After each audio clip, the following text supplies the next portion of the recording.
When people have real problems, and I mean profound problems, they're problems of good and evil, really.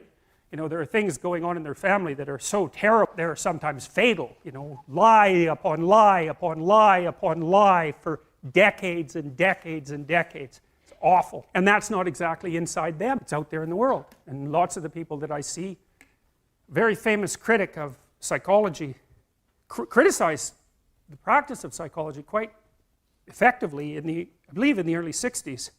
The Myth of Mental Illness by Thomas Szasz, S-Z-A-S-Z. It's a classic. You should read it. If you're interested in psychology, read it. And he basically said, most people have problems in living, they don't have psychological problems. You can parameterize that. It's like, what do you need? How about some friends? That, people kind of like that. How about an intimate relationship with someone that you can trust, that maybe has a future? That'd be good.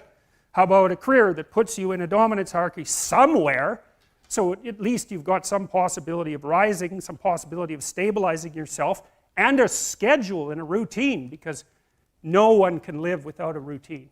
You just forget that. If you guys don't have a routine, I would recommend, like, you get one going, because you cannot be mentally healthy without a routine. You need to pick a time to get up. Whatever time you want, but pick one and stick to it, because otherwise you dysregulate your circadian rhythms and they regulate your mood. And eat something in the morning. I've had lots of clients who've had anxiety disorders. I had one client who was literally starving. Very smart girl.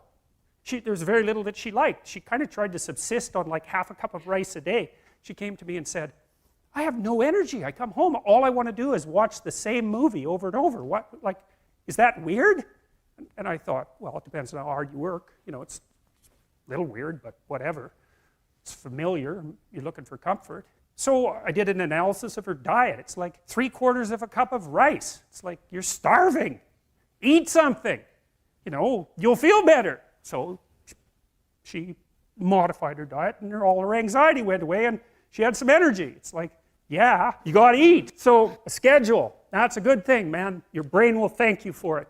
It will stabilize your nervous system. With a bit of a plan, that's a good thing. You need a career, you need something productive to do with your time. You need to regulate your use of drugs and alcohol, most particularly alcohol, because that does in a lot of people.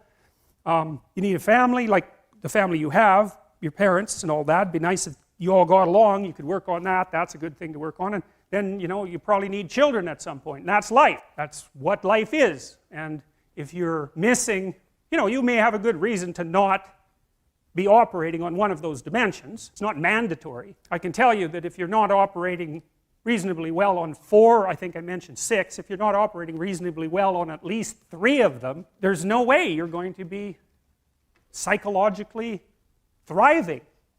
And that's more pragmatic in some sense than psychological, right? Human beings have a nature. There's things we need. And if we have them, well, that's good. And if we don't have them, well, then we feel the lack. And so behaviorists, make a career plan. Figure out how to negotiate, because that's bloody important. Figure out how to say what you need. Figure out how to tell the truth to people.